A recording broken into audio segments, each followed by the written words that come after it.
السلام علیکم ورحمۃ اللہ وبرکاتہ۔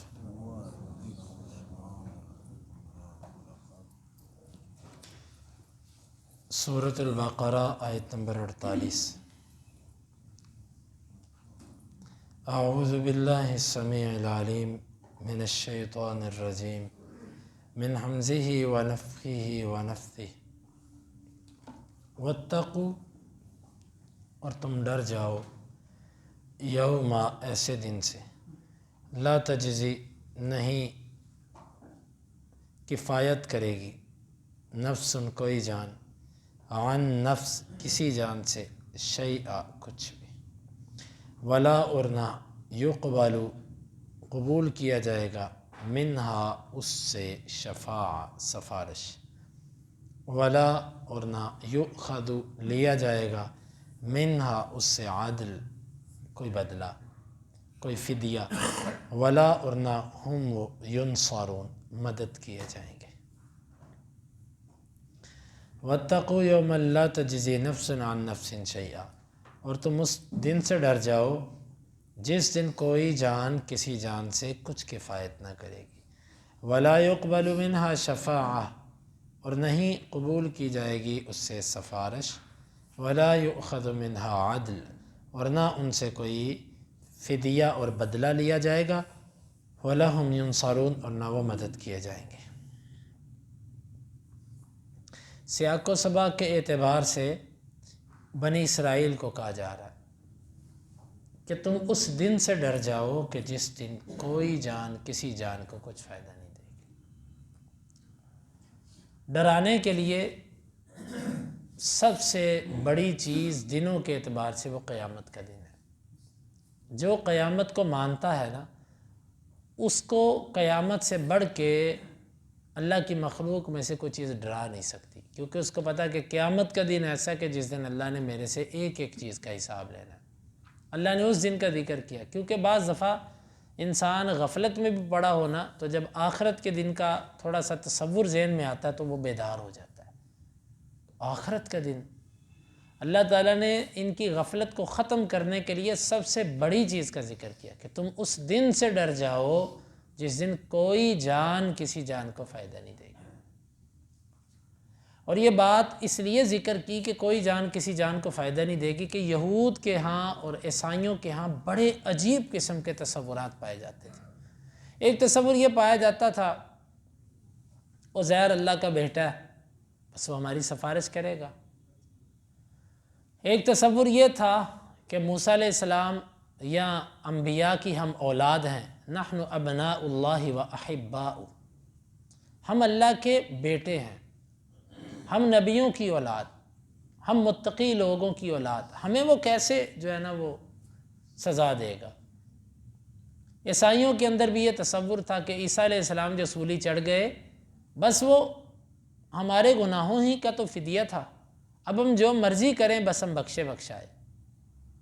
اور اسی طرح یہ تصور ان میں تھا کہ ہمیں زیادہ سے زیادہ جو آگ چھوئے گی نا وہ 40 دن، کیونکہ 40 دن ہم نے، ہمارے بڑوں نے بچھڑے کی عبادت کی تھی، یا یہ کہتے تھے ہمیں 7 دن، کیونکہ دنیا کی ٹوٹل عمر ان کے ہاں 7000 سال ہے، تو یہ کہتے تھے کہ ہر 1000 سال کے بدلے ایک دن ہمیں آگ میں پھینکا جائے گا، 7 دن ہم آگ میں جائیں گے، پھر بس۔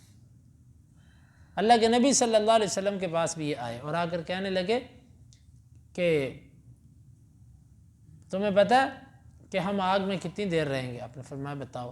کہتے ہیں ہم تھوڑی دیر آگ میں رہیں گے، پھر ہم نکل آئیں گے، پھر تم ہماری جگہ پہ آ جاؤ گے۔ آپ نے فرمایا اکسو لا نخلفکم ابدا، ذلیل ہو جاؤ، ہم کبھی بھی تمہاری جگہ نہیں آئیں گے، تم بھی رہو گے انشاءاللہ۔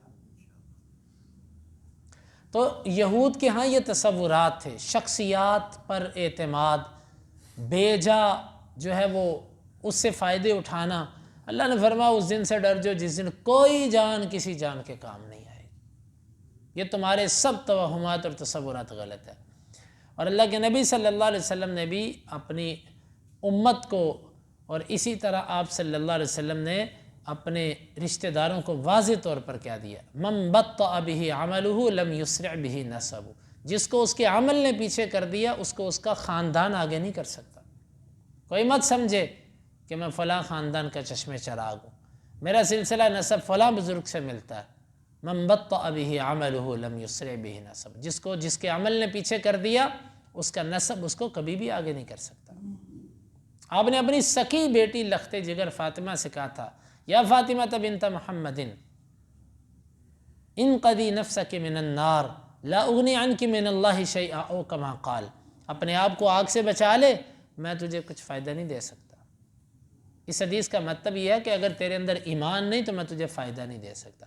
ہاں ایمان ہو پھر اللہ تعالیٰ چاہے تو اللہ کے نبی صلی اللہ علیہ وسلم سفارش کریں گے، آپ فائدہ دیں گے، لیکن اگر بنیاد اور بیس ہی نہ ہو تو پھر کوئی مت سمجھے کہ بنا ایمان ہی اس کو اللہ کے نبی کی سفارش فائدہ دے جائے گی، یہ نہیں ہو سکتا۔ آپ نے واضح طور پر اپنی پھپھو کا نام لیا، رشتہ داروں کا نام لیا، سب کو کہا کہ لوگوں اگر میں تمہیں کچھ نہیں دے سکتا، دنیا میں جو لینا لے لو میرے سے۔ اب دیکھیں ہمارے نبی صلی اللہ علیہ وسلم یہ کہہ رہے ہیں، اور ہمارے اس دور کے اندر کتنے غلط قسم کے تصورات پیروں کے بارے میں، بزرگوں کے بارے میں، اور اسی طرح خاندانوں کے بارے میں۔ یہ سید ہوتے ہیں، سید کی تو سین کو بھی سلام ہے، ان کو کسی نے کیا کچھ کہنا ہے، یہ تو بخشے بخشائے ہیں، نبی کی آل ہے، سید کو تو آگ چھوتی نہیں ہے۔ اس طرح کے تصورات، اس طرح کی باتیں، یہ سب باطل ہیں، غلط ہے۔ تو اس دن سے ڈر جاؤ جس دن کوئی جان کسی جان کو فائدہ نہیں دے گی۔ لہذا یہ جھوٹے پیری مریدی کی تسلیاں اور یہ جھوٹے بیعت کے سلسلے اور یہ جھوٹے خانقاہی نظام اور یہ جھوٹے جو سلسلے بنے ہوئے ہیں، فلاں کے سلسلہ قادریہ، سہروردیہ، چشتیہ، فلانا فلانا، اس کے اندر داخل ہو جاؤ، بس تمہیں پیر صاحب جو بڑے پیر صاحب ہیں ان کے ہاتھ پہ تم بس جو ہے نا وہ بالواسطہ تم ان کے بیعت ہو گئے اور وہ تمہیں خود بخشوا لیں گے، یہ سب جھوٹ ہے۔ کوئی جان کسی جان کو کچھ فائدہ نہیں دے سکتی، باپ بیٹے کو نہیں فائدہ دے گا، بیٹا باپ کو فائدہ نہیں دے سکے گا۔ ولا يقبل منها شفاعہ، اور نہ اس سے کوئی سفارش قبول کی جائے گی۔ سفارش ہوگی لیکن جس سے من ذا الذی یشفع عنده الا باذنہ، اللہ کی اجازت سے سفارش ہوگی، جس کے لیے اللہ چاہے گا اس کے لیے ہوگی، اور جس وقت اللہ چاہے گا اس وقت ہوگی، اور جس کو اجازت ملے گی وہ کرے گا۔ اللہ رب العالمین سے تو اس دن کوئی کلام بھی نہیں کر سکے گا اپنی مرضی سے۔ الا من اذن له الرحمن وقال صوابا، وہ جس کو اجازت دے گا وہ بات کرے گا اور وہ درست بات کرے گا۔ اللہ سے تو کوئی ڈر کے اس دن کیفیت ایسی ہوگی۔ تو یہاں پر فرمایا کہ کوئی سفارش بھی نہیں قبول کی جائے گی۔ ولا یؤخذ منها عدل، عدل بدلے کو کہتے ہیں، فدیہ، کچھ دے کر بندہ چھڑا لینا، یہ بھی نہیں ہوگا۔ کسی بھی طرح کچھ بھی کوئی دے کے، قرآن مجید کے اندر مختلف مقامات پہ اللہ تعالیٰ نے ذکر کیا کہ اگر اس دن بندے کو زمین کے بھراؤ کے برابر سونا دے دیا جائے اور اس سے بھی زیادہ، وہ سب دے کر بھی اگر وہ چاہے کہ اس دن کے عذاب سے وہ بچ جائے گا تو وہ نہیں بچ سکتا۔ اللہ رب العالمین جہنم کے اندر ایک بندے کو پوچھیں گے کہ بتا آج اگر میں تجھے اتنا دے دوں تو سارا دے کر اپنے آپ کو جہنم کی آگ سے بچائے گا کہ نہیں؟ کہتا اللہ ضرور دوں گا، میں جہنم سے بچ جاؤں، جو مرضی دینا پڑے دوں گا۔ یہ مفہوم میں بیان کر رہا ہوں حدیث کا، جو بھی مجھے دینا پڑے میں دوں گا، تو مجھے جہنم سے بچا۔ اللہ تعالیٰ فرمائے گا میں نے تیرے سے اس سے چھوٹی چیز کا سوال کیا تھا، تجھے دنیا میں صرف اتنا کہا تھا کہ میرے ساتھ شرک نہ کرنا، اتنا کہا تھا تجھے، اور دنیا میں تیرے اوپر 40واں حصہ مال کا زکوٰۃ کا اللہ نے فرض کیا ہے، اتنا سا دنیا میں تیرے سے مانگا تھا لیکن تو نے وہ نہیں دیا۔ آج تو سارا کچھ دے کر کہتا کہ میں چھوٹ جاؤں، آج تو تجھے ملے گا بھی کچھ نہیں، کہاں سے تو لائے گا؟ یہ مفہوم ہے میری بات جو میں حدیث کا بیان کر رہا ہوں، حدیث کے الفاظ ایسے نہیں ہیں۔ تو بہرحال یہ بات ہم اپنے ذہنوں کے اندر اچھی طرح بٹھائیں کہ اللہ تعالیٰ کے ہاں کسی قسم کا فدیہ، کسی قسم کی کوئی چیز لے دے کے بھی بندہ نہیں چھوڑتا۔ دیکھیں دنیا میں کسی بندے کو چھڑانے کے 3 طریقے ہوتے ہیں، یا بندہ کوئی ایسی بھاری سفارش لے آتا ہے کہ قانون اس کے آگے مجبور ہو جاتا ہے سفارش ماننے پر، یا بندہ اتنا کمال لگا دیتا کسی کو چھڑانے پر کہ جی بندہ تول لو، ایک طرف نوٹ رکھ دیتے ہیں، سونا رکھ دیتے ہیں، دوسری طرف ہمارا بندہ ڈال دو، بندہ چھوڑ دو، پیسے لے لو۔ اور تیسرا طریقہ ہوتا ہے کہ بندہ نہ سفارش استعمال کرتا، نہ پیسہ لگاتا، وہ کہتا ہے میرے بازو ہیں نا، میں چھڑا لوں گا اپنا بندہ، میں بندہ چھڑانا جانتا ہوں، طاقت کے بل بوتے بندہ چھڑا لینا۔ 3 طریقے ہوتے ہیں دنیا میں کسی کو نجات دینے کے، یا سفارش، یا پھر اس کے بدلے میں روپیہ پیسہ، یا پھر طاقت۔ اللہ تعالیٰ نے یہاں پر تینوں چیزوں کا ذکر کر دیا۔ وَلَا هُمْ يُنصَرُونَ، اور نہ وہ مدد کیے جائیں گے، نہ سفارش چلے گی، نہ کوئی بدلہ لیا جائے گا، اور نہ وہ مدد کیے جائیں گے کسی بھی طرح، نہ کوئی جبری، نہ کوئی منت سماجت، کسی بھی طرح کوئی ان کی مدد نہ کر سکے گا اور نہ کوئی مدد کرنے آئے گا۔